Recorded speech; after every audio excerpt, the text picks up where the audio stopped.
Okay. Good evening to everyone. Recording in progress. Let's try that again. Good evening to everyone here with us tonight, and good evening to everyone joining us via Zoom. My name is Will Hager. I'm a planner with the Department of Planning and Zoning that's been helping out with the Zoning Ordinance Update project. And before we get in the presentation tonight, I'd like to introduce a few other staff that are with us here tonight. To my far right, we have Mary Beth Cook, Director of Planning and Zoning. Welcome. And next to her is Ron Marney. Ron is our environmental planning regulator. He is a subject matter expert on the topics that will be in focus tonight, and he has extensive experience working in with both the critical area and floodplain regulations. And I'd also like to introduce tonight Tay Harris, our new long-range planner. Tay will be at the critical area tonight, and she has experience working at the State Critical Area Commission, so she brings an interesting and valuable perspective to the subject. And before we get into the focus of tonight's forum, I just want to go over a brief timeline of where we are in the process and how we got here. So to begin this process, we had a joint work session on April 19th, which gave an overview of the zoning ordinance and the purpose, strategies, and goals of this update. The draft zoning ordinance was made available to the public May 10th. There was a joint work session June 21st where the draft zoning districts and zoning map were introduced. The first public forum took place June 22nd, which focused on the draft zoning districts and the zoning map as well. And we also, since the close of the, basically since the beginning of this process, we've been receiving public comments via email, and those comments will be packaged and delivered to the BOCC prior to the September 20th joint work session. So just FYI on that. Are they posted on the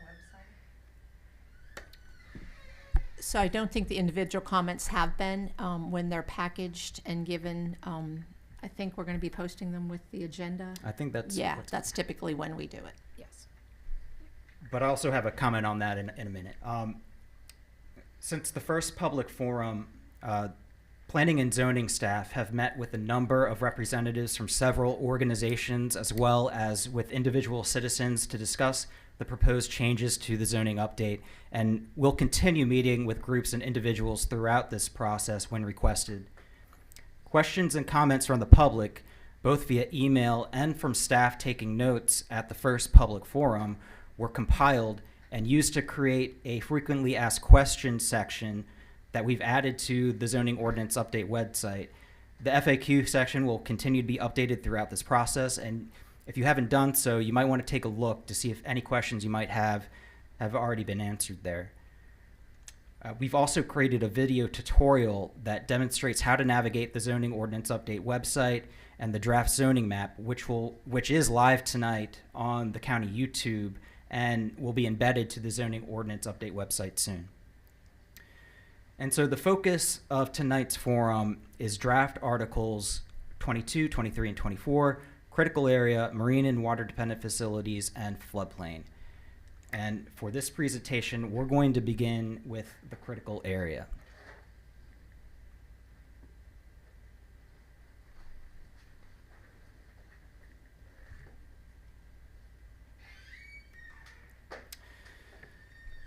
So Calvert County adopted the local critical area program in 1988 to implement the requirements of the 1984 Maryland State Critical Area Act. The critical area includes all land within 1,000 feet of the mean high water line of tidal waters or the landward edge of tidal waters.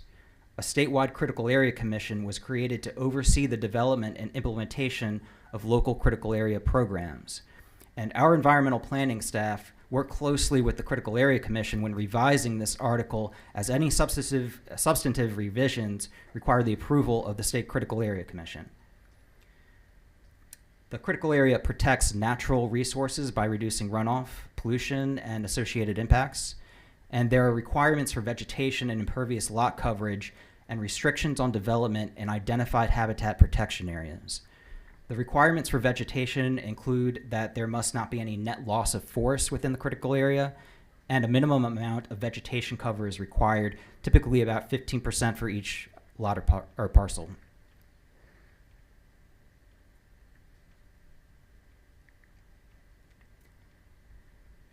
So the critical area functions as an overlay district, and critical area regulations, if more restrictive than the underlying zoning district, will supersede the regulations of the zoning district. And within the critical area, there are several different land classifications which have their own regulatory standards and criteria, the characteristics of which are dependent on the intent and purpose of the classification. The intensely developed area, or IDA, are areas of 20 or more contiguous acres where a mix of land uses predominate. IDA are areas of concentrated development where little natural habitat occurs. An example of an IDA location in the county is Solomon's Town Center. Solomon's Island and most of the land adjacent to Back Creek is located within the IDA. The limited development area, or LDA, are areas characterized by low or moderate intensity development, but also contain areas of natural plant and animal habitats. The LDA 3 is a subcategory of the LDA that, as I understand it, is unique to Calvert County. It was created for large lot subdivisions that existed prior to the adoption of the critical area law. It has the same regulatory requirements as the LDA, with the exception that there's a minimum lot size requirement of 3 acres unless the lots are part of a clustered subdivision. The Resource Conservation Area, or RCA, is characterized by natural environments or areas where resource utilization activities are taking place. Resource utilization activities include agriculture, forestry, fisheries, aquaculture, which are considered protective land uses. The land use regulations are the most restrictive in the RCA, including permitted residential density. The maximum residential density permitted within the RCA is 1 dwelling unit per 20 acres. And there are also special buffer management areas, sometimes called a modified buffer area. This is where it has been sufficiently demonstrated that the existing pattern of development prevents the critical area buffer from fulfilling its water quality and habitat functions, and where development in accordance with specific provisions can be permitted in the buffer without a variance. It's so small you can barely see it, but there is a special buffer management area on this map you can see in this slide. Right at the tip of White Sands, in the immediate area around the existing restaurant and marina, is a special buffer management area.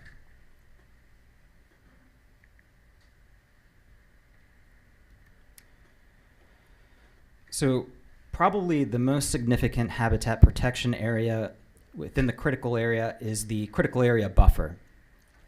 The size of the critical area buffer varies depending in part on whether it's located in the IDA, LDA, or RCA, but typically the buffer is a minimum of 100 feet from tidal waters and expanded for contiguous sensitive environmental areas like steep slopes and highly erodible soils. A critical area variance from the Board of Appeals is required for disturbance within the buffer. If the critical area variance criteria are met and a variance is granted, mitigation plantings are required for the disturbance, and the mitigation required if a variance is granted is at a rate of 3 square feet of plantings for every 1 square foot of disturbance, what we would call 3-to-1 mitigation. Would you repeat that one more time? Just say that. Sure. The mitigations, 3 feet. Yes, so if a variance is granted, Right. The mitigation that would be required is 3 square feet of plantings for every 1 square foot of disturbance. Right? Okay. So it's 3-to-1 for disturbance. Right? Yeah. That is correct, ma'am. Okay, gotcha.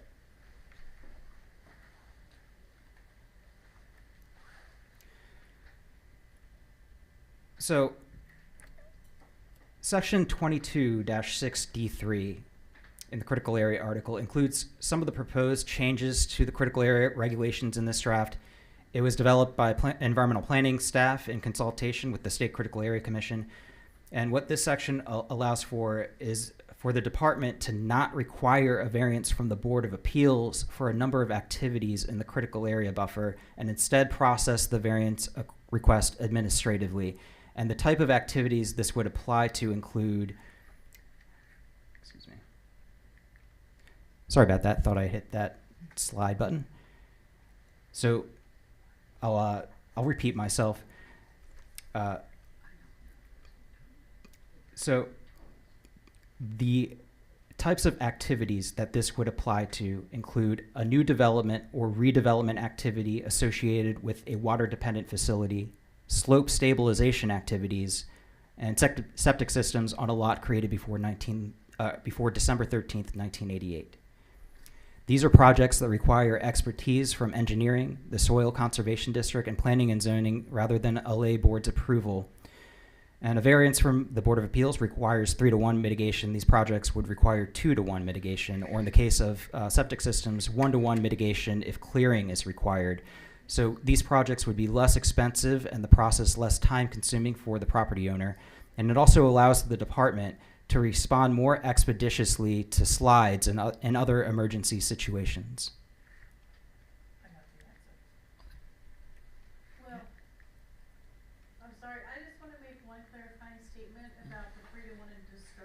You want to come up and use the, so everyone can hear you. Sorry, this just comes up with other jurors, you know. Hi, so I'd like to make a clarification for 3-to-1 and disturbance in the buffer. Permanent disturbance includes clearing as well, like trees. So you still would have to do 3-to-1 for square footage of canopy cleared. Yes, that's correct. And if we're going to provide that level of detail, a lot of people confuse disturbance with earthwork. So say that you have a deck and you only do the posts. That's not it. The disturbance is the surface area of the structure built along with the square footage of canopy lost as part of that development. Okay, so what you're saying is if it is a deck, let's just use that as a formula. If it is a deck, we're only worried about the No. footage Well, we're worried about the footprint of the structure. of the whole structure. So everything critical area is footprint based, like if you were looking down at it from above. Right, okay, gotcha. All right, that's what I thought you said, and then I thought it changed. Oh yeah, no, it's still the same thing, but they refer to it as permanent disturbance, but how permanent disturbance is defined. Right, sure, gotcha. Yeah. I got that. That's good. Okay, thanks. Regarding the changes, should I come up there too? I think, you think the mic, yeah. mic there now. I just didn't want, Tay was pretty far back there, but go ahead, ask your question, Okay. yeah. Well, I didn't know if it was for the people on Zoom or whatever. So you made these changes because you had greater technical expertise within planning and zoning, is that, or within the county, might be in public works, for instance? Exactly. We only offer the admin variance, and that's why I say offer, because if they're unable to meet the criteria, one of the criteria being consent from the adjoining property owners, then they won't have a complete application. They won't be able to go forward with that process, and they'll have to go to the full variance process. So we deliberately selected to offer the admin variance process versus an administrative approval so that it would still offer due process and rights to adjoining property owners. Gotcha. So prior to this, I'm sure that who was approving it before got their technical information from the same places, though. Exactly. We would be providing that same technical detail. It's just you'd have people with slides or other catastrophic events that were unable to act within a reasonable time frame. It'd be quicker rather than waiting a month or whatever. Not a good Yeah. thing for a slide. And our Board of Appeals cases are usually booked 3 months out, Right. and we can do administrative variances within 30 days internally, so Yeah. they're much quicker. All right, thank you, Tay, Mary, and Ron. Okay, so where we left off, this next slide, the draft also proposes to revise how the critical area buffer is expanded for contiguous steep slopes. Under the current zoning ordinance, in the case of contiguous slopes of 15% or greater, the buffer is expanded 4 feet for every 1% of slope, or to the top of the slope, whichever is greater. And there's a consensus that this methodology is both cumbersome and looks arbitrary. In the draft zoning ordinance, this has been revised so that in the case of contiguous slopes of 15% or greater, the buffer is expanded to the top of the slope plus 50 feet. This is both a less cumbersome methodology, which makes the permit process simpler and quicker for the applicant, and would likely strengthen the buffer's protections of contiguous steep slopes in many cases. They've taken away my deck. What does water-dependent facility mean? So that would be your typical marine construction. Think of anything you'd see down in like Solomon's, like think piers and associated structures, shore erosion controls and things like that. Okay. Your typical construction that would require an MDE authorization is what that's intended to encompass.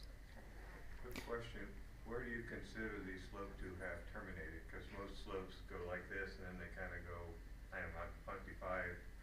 So for an example of if I were reviewing a permit under these regulations, we would utilize high resolution LiDAR data and would measure off of where the 15% slopes end in that DEM, that digital elevation model. That would be how I would do it, and if you're utilizing an engineer, they would field verify it. Okay. And it would be on your plans, right? I mean, you're gonna show everything on It your depends on the plans. age of it. An older plat would not, but a newer plat absolutely would. Okay, gotcha. Question on the water development facilities. So, Roger, piers and wharfs. How about larger facilities that have piers and wharfs? So, for instance, the rod and reel. Would the entire rod and reel property? No, if, subject to this? we'll talk about it later on in the presentation, but in the Marine Facilities Ordinance, we talk about specific exclusions. You're not going to be putting things like parking and structures in the buffer. This is just to allow that specific marine and water dependent facility operation to be either constructed or renovated. So again, think marinas or areas that have like walkways along the water, things like that that are existing. We wanted to create a mechanism for these to function and to be able to be renovated in a reasonable manner, but it will not allow you to put new permanent disturbance within the buffer. That's not the intention, and that's not how it's written. So there is an extensive definition in Article 2 under the definitions for water-dependent facility. Yeah, thanks. So it's Article 2, what? Is all of the definitions. Oh, it's under definitions. Yeah, Okay, gotcha. page 54. 54, got Yes. it. Thank you. Okay, so the draft critical area article also includes regulations which protect the cliff areas along the shoreline from development. These primarily include building setbacks from cliffs, which generally range from 100 feet to 300 feet, depending on the location and the characteristics of existing development in the area.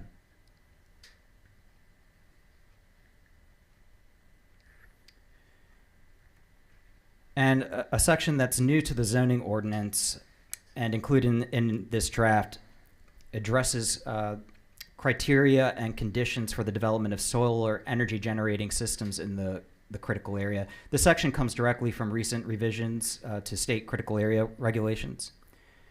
And it establishes permissions, criteria, and conditions for permitted major, minor, and accessory solar energy generating systems. It allows small residential accessory solar energy generating systems in the buffer, but the Department of Planning and Zoning may not authorize a major or minor solar energy generating system in the habitat protection area, with the exception if they are located over existing legally developed lot coverage in a modified buffer area. And those are, again, major and minor solar energy generating systems. Those are terms that have very specific definitions that you'll find in Article 2. This counts against the 15% total. Well, since they'll be going over existing impervious surface.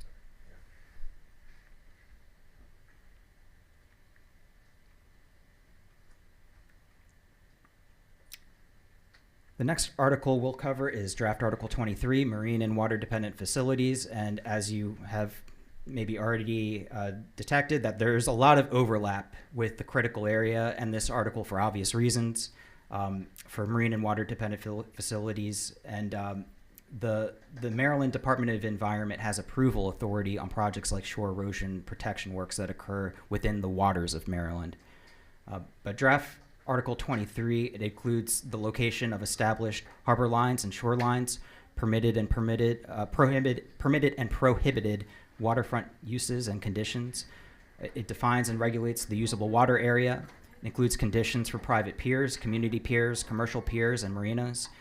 It includes conditions for water-dependent facilities and activities, public beaches, and other public water-oriented recreation. And it establishes criteria for shore erosion protection works.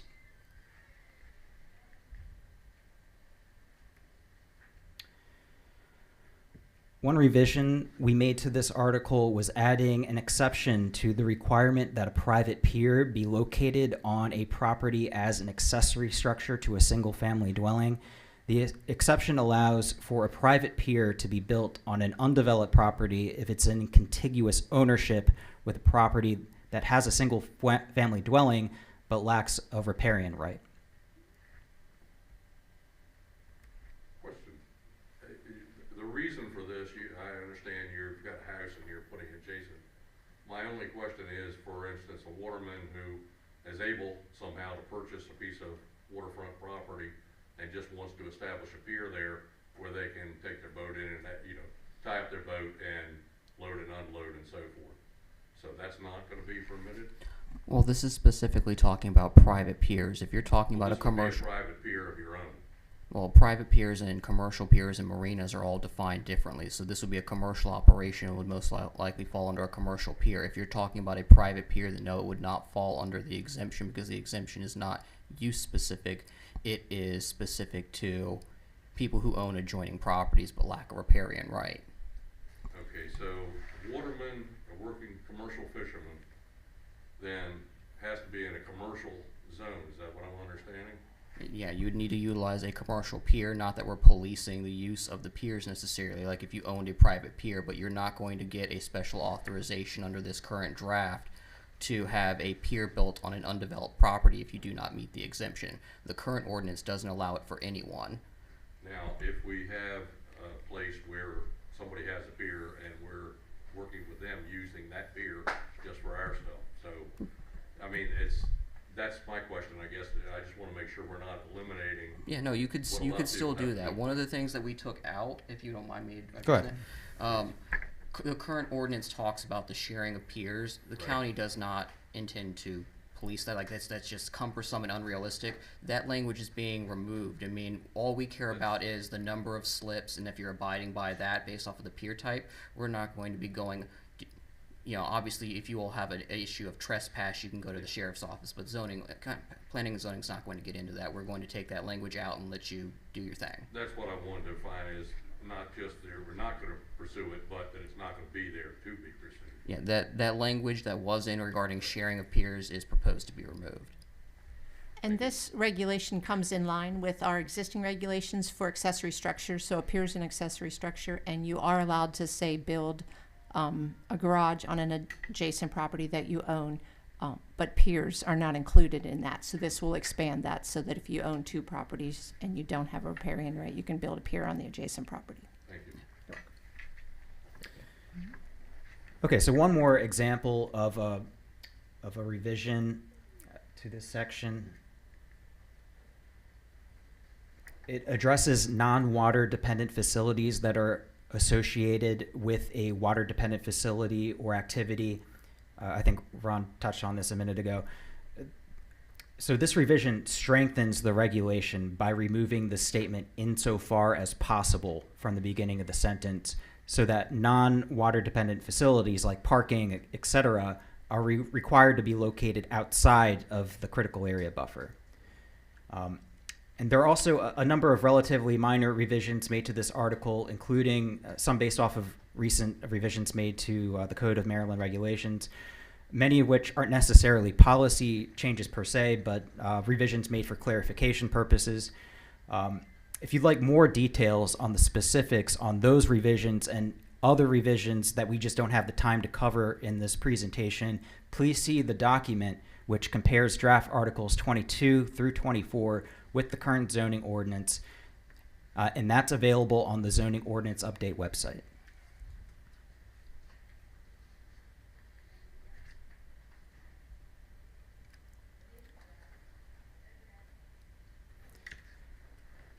And Article 24 of the draft zoning ordinance contains the floodplain regulations. This is another article where these aren't just county requirements, these are regulations required by FEMA. Floodplain regulations include things like regulating to ensure proposed development does not increase flooding or create a dangerous situation during flooding, including on another individual's property. If a structure is involved, it must be constructed to minimize damage during flooding. And in the floodplain article, there are different regulatory standards depending on whether the location is considered a coastal or non-coastal floodplain, since the flooding that occurs in these areas has different characteristics. In Calvert County, the vast majority of development located in the floodplain are the older waterfront communities like Brooms Island, Breezy Point, Cove Point, etc., that were developed decades prior to zoning.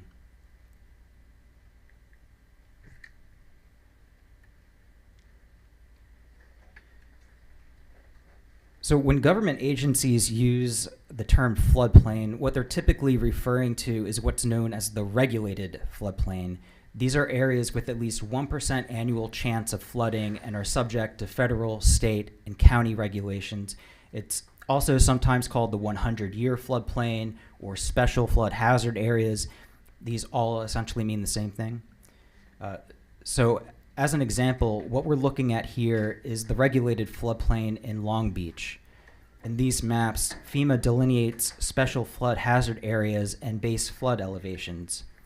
These special flood hazard areas can more or less be categorized into A zones and V zones. So you can see the V zones here are delineated in orange and the A zones are shaded red. And the areas within the A zone are vulnerable to coastal or tidal flooding by high tides, hurricanes, tropical storms, or steady onshore winds. What differentiates a V zone from an A zone is that the V zone has an additional hazard associated with high velocity wind and wave action. So as you can see down in the bottom of the screen, the base flood elevation for the A zone in Long Beach is 4 feet above sea level, and within the V zone, it's a little higher at 6 feet above sea level. So in Long Beach, there's a flooding risk within the V zone on lots and a few structures directly adjacent and exposed to the bay. And there's also a flooding risk within the A zone that encompasses portions of the lots on both sides of Long Beach Drive. And for structures that are partially located within a special flood hazard area, the floodplain requirements apply for the entirety of the structure. So could I ask a general question? I thought you'd start out with this, but you didn't. So, and we are in what, 24, right? Right now? Mm-hmm. Okay. I might have blinked.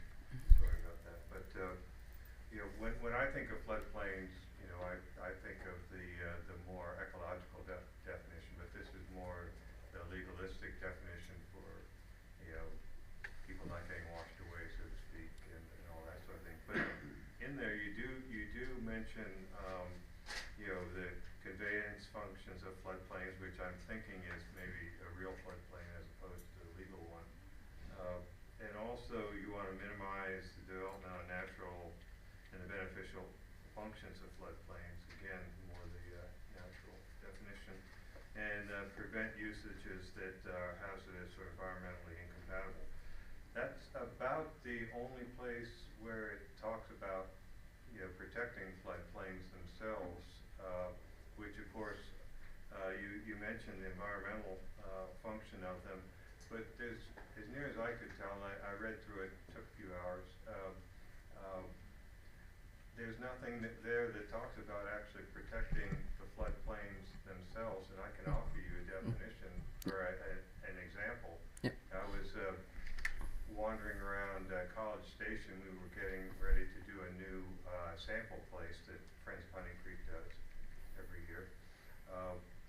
And it looks fine up top, and then you look at the drainage off of the roads, which you're supposed to have drainage, it's required, but as soon as you get past the first briar bush, the thing plunges down, erodes a 20-foot chasm, and takes all that sediment and washes it into the floodplain, and probably incised the creek to some extent as well. So where is it in any of our regulations, it's not in this one, that protects that natural floodplain from these drainage things and such? Again, this section of the ordinance is not geared towards that. So a lot of people conflate the regulated floodplain with an environmental law. It's not. It's actually a life safety standard. Right. But we do have separate environmental laws like the critical area and like future sections of the ordinance that haven't been Well, there's discussed nothing in yet. the critical area. Those Stream regulations, buffers, where like those things are still encapsulated within those habitat protection areas. So you're capturing those environmental features regardless of whether you're calling it the floodplain. But this regulated floodplain is specific to the FEMA NFIP standards and is not intended, like, that's why you have those natural and beneficial functions. That's kind of a bonus if we're able to capture those. But this is specifically how do we reduce risk of life and loss of property in these areas. So this one is just this section of this ordinance and this law on both this local, state, and federal level is not geared specifically towards environmental regulation. It's geared towards, again, a life safety standard, but those are addressed and captured within our ordinance, and we do heavily protect with these variety of laws the environmental features. So at another time, I could come to you and find out where those protections are. And they're That's why I was confused, because it looked like, okay, we're off to a good start, we're gonna be thinking about property, and we're also gonna be thinking about the floodplain, and then I didn't see any, so I was confused. And we absolutely are. And then other things that you'll see, like when you go to, say, do a subdivision, you have to develop and you have to define these areas. These aren't part of your buildable area for future subdivisions and things like that. So this is encapsulated, and these areas are protected, again, along with your streams, your stream buffers, your wetlands, your steep slopes, all those areas that would encompass your floodplain.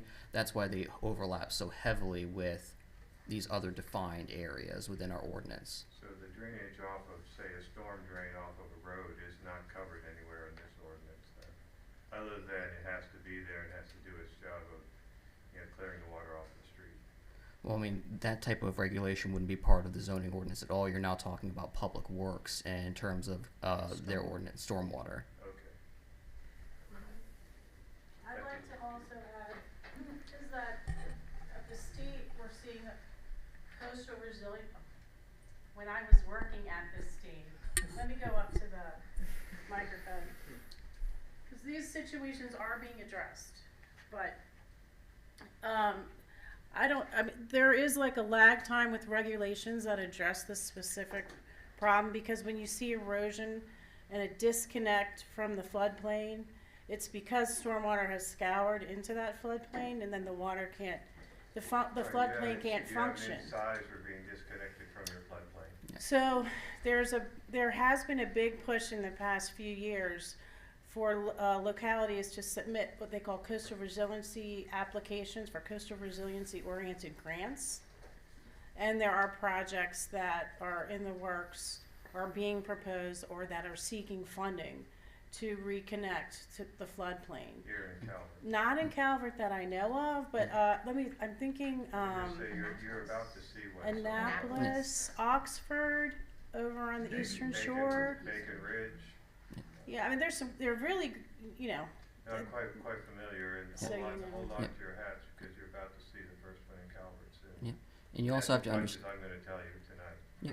And you also have to understand, like, FEMA and our ordinance, which jives with FEMA, has a no adverse impact policy.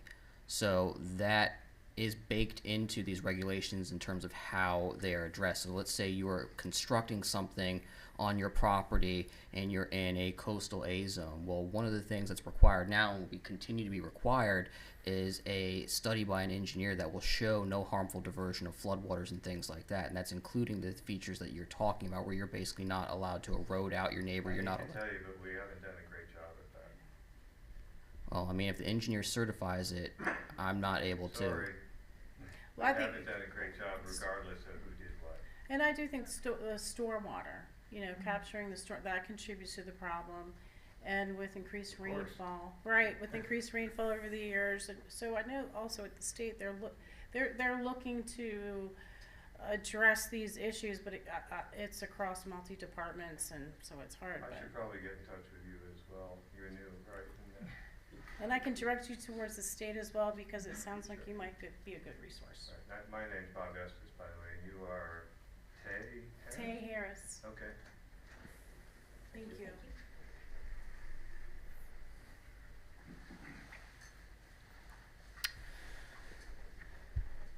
Okay, just wanted to talk about the another important part of the National Flood Insurance Program is the Community Rating System, or CRS program.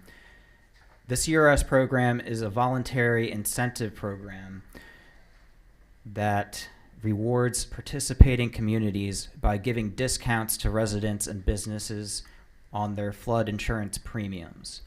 Communities are rewarded credits for certain activities and enacted regulations, and are designated a class ranking which determines your premium reduction.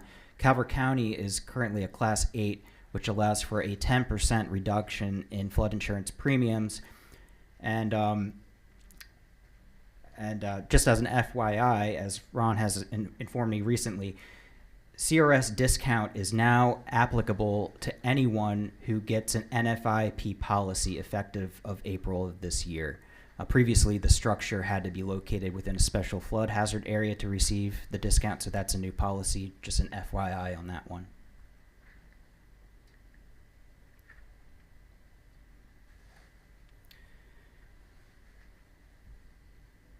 So some of the most significant regulatory requirements in the floodplain is building elevation. Building elevation is a technique that involves raising a building above the base flood elevation so that water can flow under the building during a flood event. Freeboard is the additional amount of height above the base flood elevation at which a structure's lowest floor must be elevated to be in accordance with regulations. It's also known as the flood protection elevation. These two terms, freeboard and the flood protection elevation, are sometimes used interchangeably. They basically mean the same thing.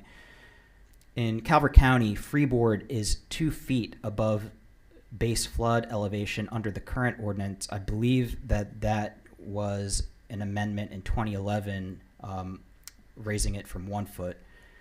And in the draft zoning ordinance update, it is proposed to increase the flood protection elevation to 4 feet above the base flood elevation.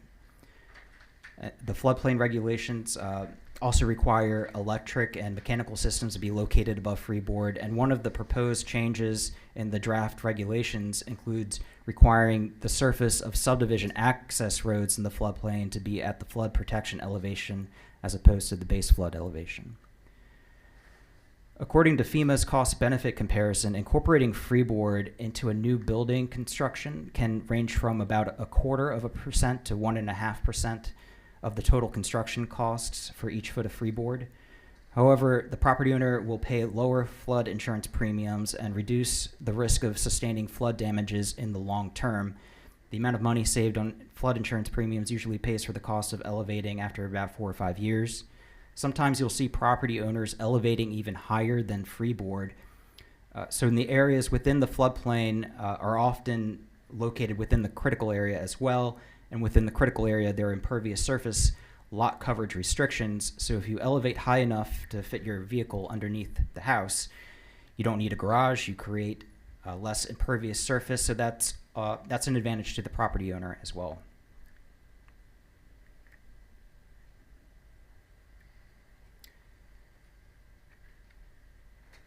Floodplain regulations like meeting the flood protection elevation are required for new buildings and structures, and they're also required when an existing structure undergoes a substantial improvement. Another revision proposed in the draft zoning ordinance update is in the definition of substantial improvement that you can see in the red text. What this does is more clearly define the scope and time period for when the substantial improvements requirements would kick in. The proposed new definition of substantial improvement in the draft makes it clear that a substantial improvement is any combination of repairs, reconstruction, rehabilitation, addition, or other improvement of a structure taking place during a 10-year period, the cumulative cost of which exceeds 50% of the market value of the structure before the start of construction of the improvement. And a couple more things I want to address before we get to the summary. The county does have a flood mitigation plan. At this point, I think it's about 13 years old, so it's a little bit out of date. But there are a couple of action items in that plan related to zoning that I want to address. One action item states that the county should review zoning density and restrict zoning to low density in the 100-year floodplain outside of town centers. So the most flood-prone areas in the county are those waterfront community district areas, places like Cove Point, Brooms Island, Long Beach, etc. And under the proposed draft regulations, the permitted residential density in those waterfront community district areas would be 0, meaning properties cannot be subdivided in order to create additional residential lots. And also outside of the critical area, there are proposed draft regulations that would increase the protective buffers from streams to encompass the entirety of the floodplain at minimum. And as we discussed earlier, there are a number of protections, including restrictions on density within the critical area, which largely overlap with the floodplain. The other action item states, consider changing the threshold for cumulative substantial improvements from 50% to 40% so that more buildings meet the flood protection standards.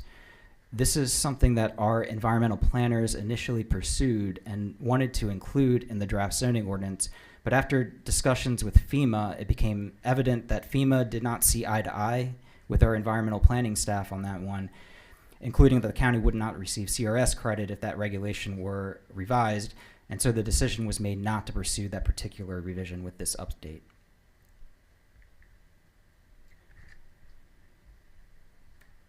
So, in summary, Article 22, critical area, we have revised how the expanded critical area buffer for steep slopes is delineated.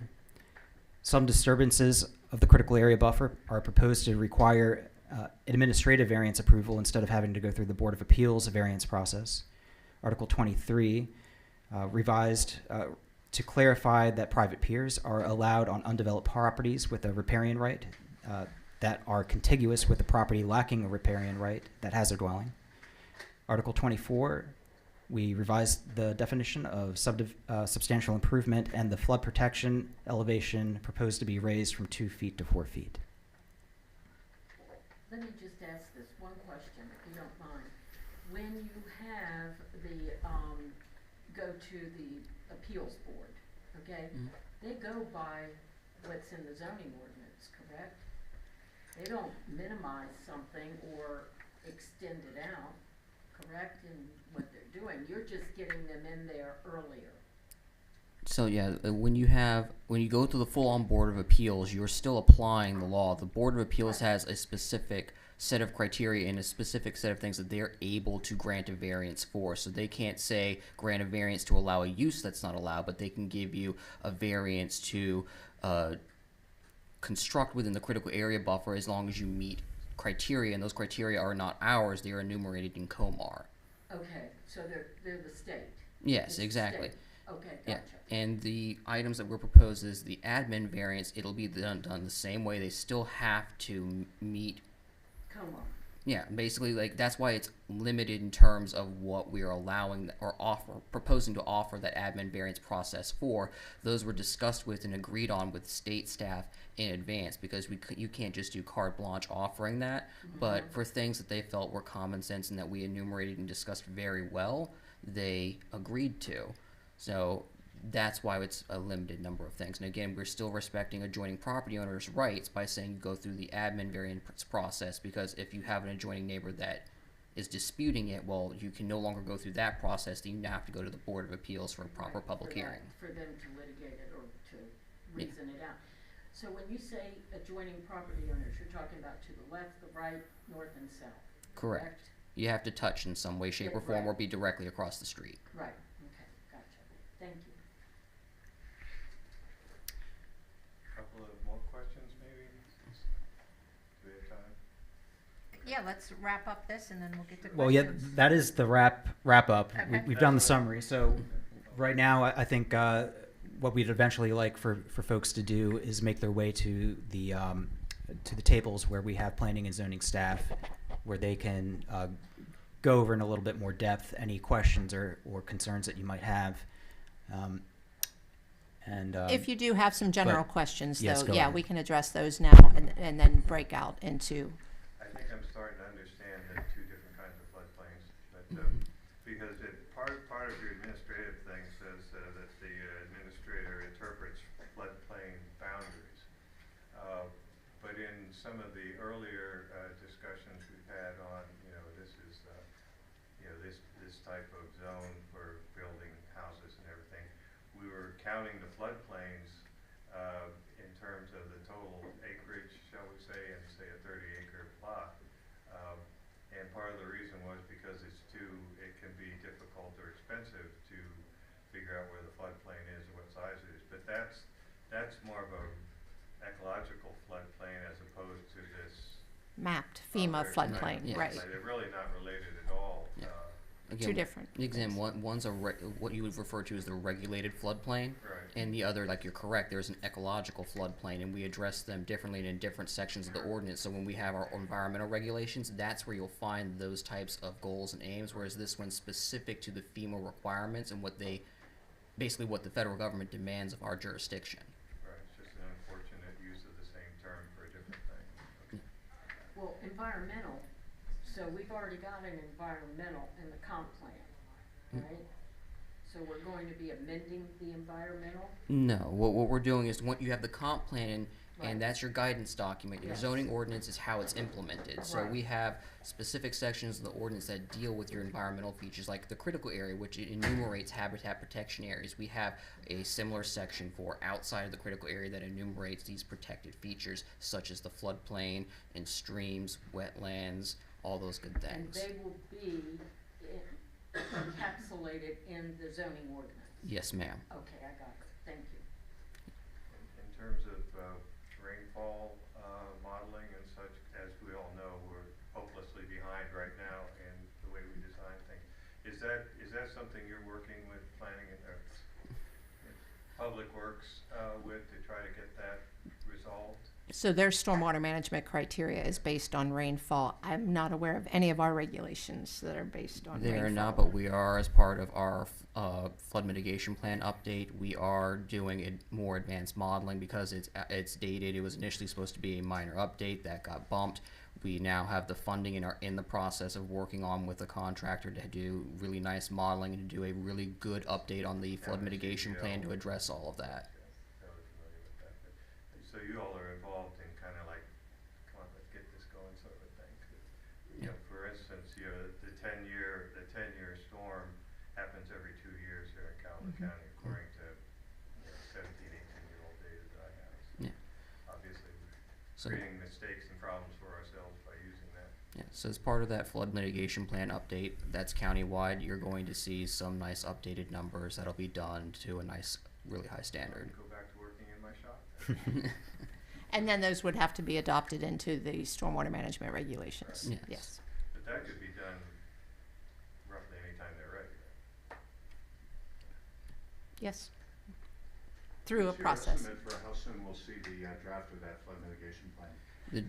We've only just finalized the contract, so the rollout for that would be within, I'd say, the next year. You would be able to see the draft and everything, but again, we have to complete the modeling and all that and then get the language done. So again, we've literally just started with our contractor. Okay. Is that's an outside contractor, he's a consultant, right? Yes, ma'am. Who is that? It's the same contractor we were using for our hazard Hazard mitigation mitigation plan. plan. MCM Consulting. Who is it? MCM Consulting. MCM? Okay, gotcha, thank you. Okay, so this is the one that's being run through CBL. Yeah, no, this is a contractor. Again, we specifically worked with the ones and was part of our criteria to see who is going to offer us the most ability for, again, the modeling and things like that to make sure that the plan is very robust in terms of what it's going to offer the community. You're gonna go away from the NOAA, because who knows how long it's gonna take for them to get their numbers right. Okay. Can I also plug real quick. The, if you would like an example of MCM's work, the hazard mitigation plan is available for public comment right now. Okay. It's on the county's website under emergency management and hazard mitigation.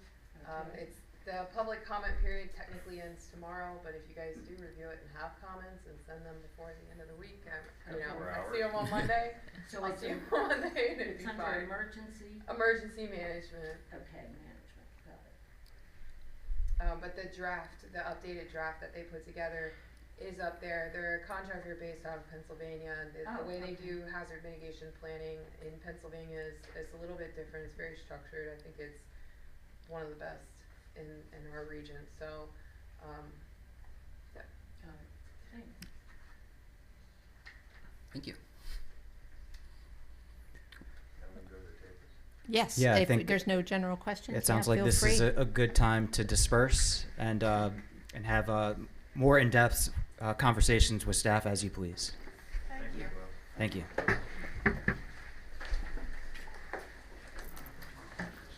Thanks. What's up? Residents that are applying for elevation. Good evening, ladies and gentlemen. Once this is done, that's one of the ones that we This is have your option Zoom for moderator admin variance. speaking.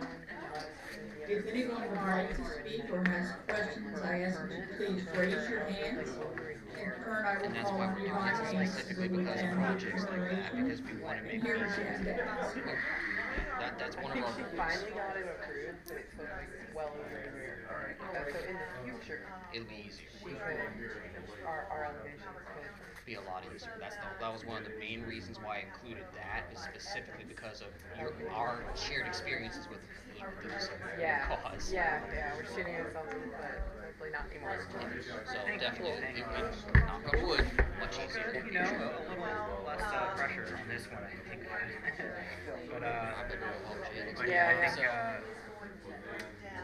I'm feeling good. It's very much a group project.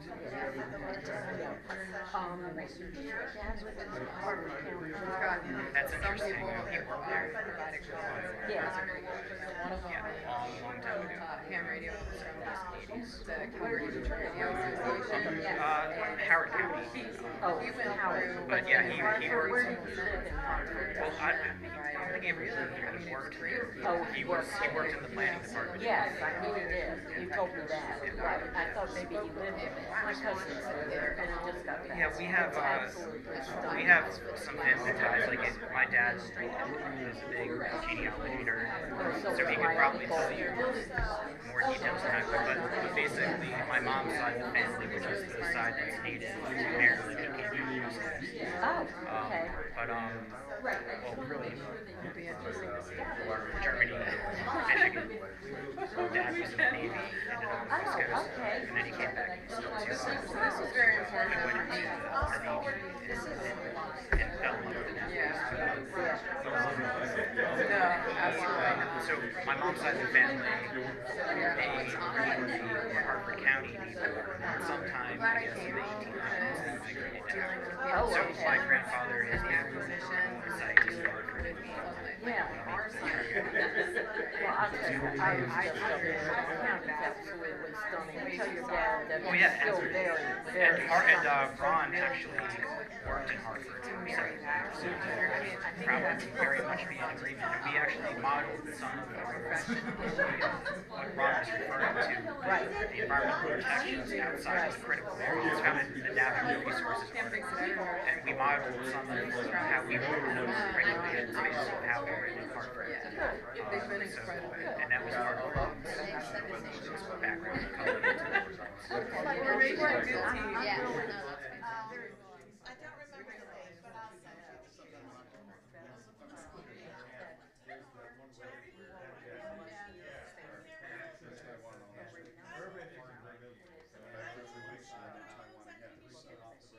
Yeah, I think Tay is really interesting. She actually worked here when I started 7 years ago. She was doing faculty around this summer. She was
down there was just that.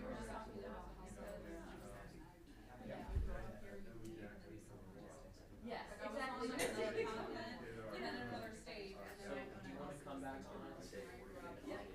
How did that happen? Tonight, Tonight, do your sign off and and I would like to know exactly. so the people who want to Zoom that. But I'm trying to have you. I know what you're doing, but nobody else. Nobody else does, I know. That's the chatting. You know, like, the basic. Okay, yeah, I guess we can do that. So first what we'll do is we'll turn on the house mics and let everyone know here what's going on. And then, I'll shut this door. I'll just walk around and tell them. Okay, cool. We're gonna open up just. The Historic, he lives in there. Yeah, so. But actually, it's on you, this camera up here. but We didn't. We'll go ahead and talk to that and say thank you for joining us tonight. I'll let you know when.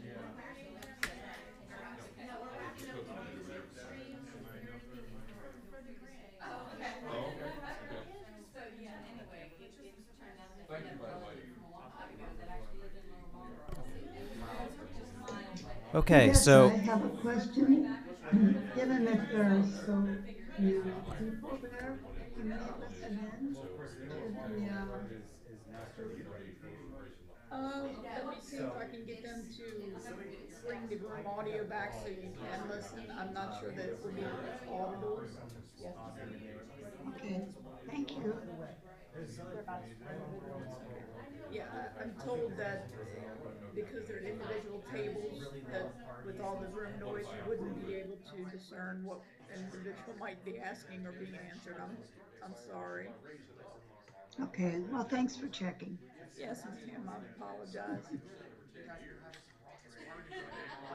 he just started cracking up laughing. I think if anybody had their TV set on after 9, everybody on the road knows.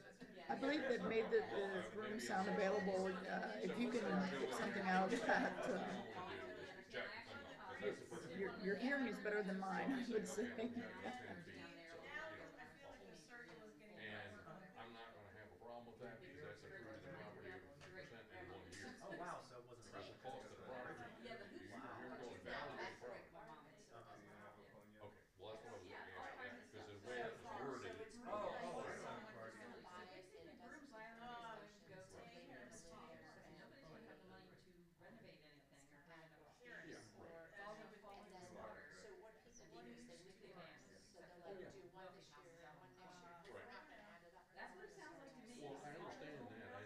was the way, all of my concern was the way that was worded when I read it. My version of the action is, if I improve this over 10 years, then I'm in trouble. Everybody has the same. It's still to do. Raising the height. Okay,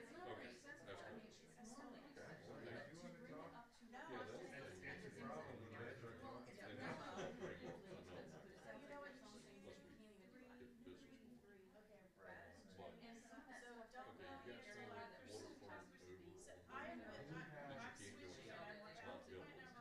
Across the street then, that's adjacent, because even though it's across the street. I mean, small feet to big shoes to fill. So if you bought a property across the street, And if you talk to a let's say reservation, I don't know, man, I really don't, I just say, and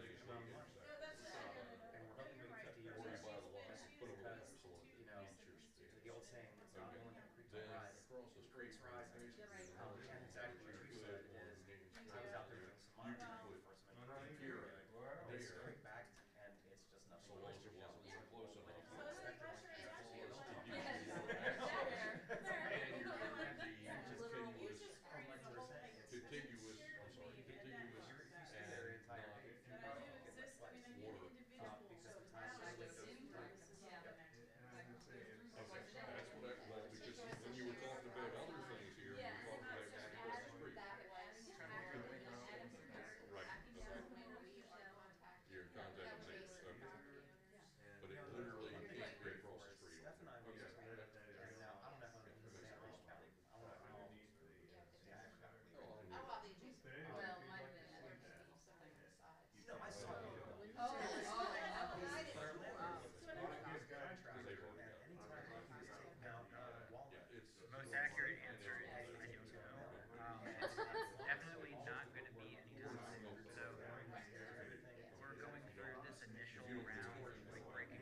right, good evening, everyone.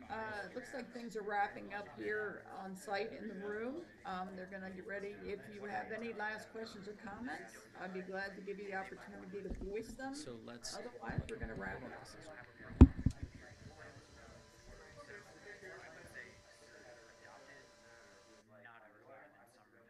Thank you for attending. Oh, I'm Thank sorry, you, go ahead. thank you. No, just wanted to say thank you.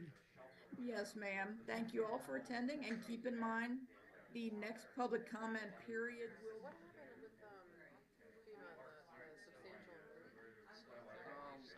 Basically, John and me, as I took over for John, tried to argue that it's a higher regulatory standard. FEMA basically said, but we didn't come up with it, so we're not going to follow it. So we weren't going to get CRS credit, and they were opposed to it because they're like, it's not in the book. That's basically what happened. Yeah, it's not in the book. It does not. They just short circuited. We're like, all right, Okay. if you're not going to like this, then we'll force it.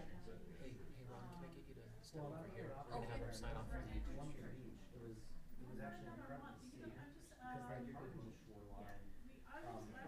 Okay, everyone. So, folks have made their way to the tables, and conversations are ongoing with staff. We're going to go ahead and wrap up the stream for YouTube. And before we do that, just FYI, the next public forum is scheduled for October 26th. Members of the public can submit comments to zoupdate@calvertcountymd.gov. And the public comment period for draft articles 22 through 24 closes September 1st. And with that, we are closing this stream.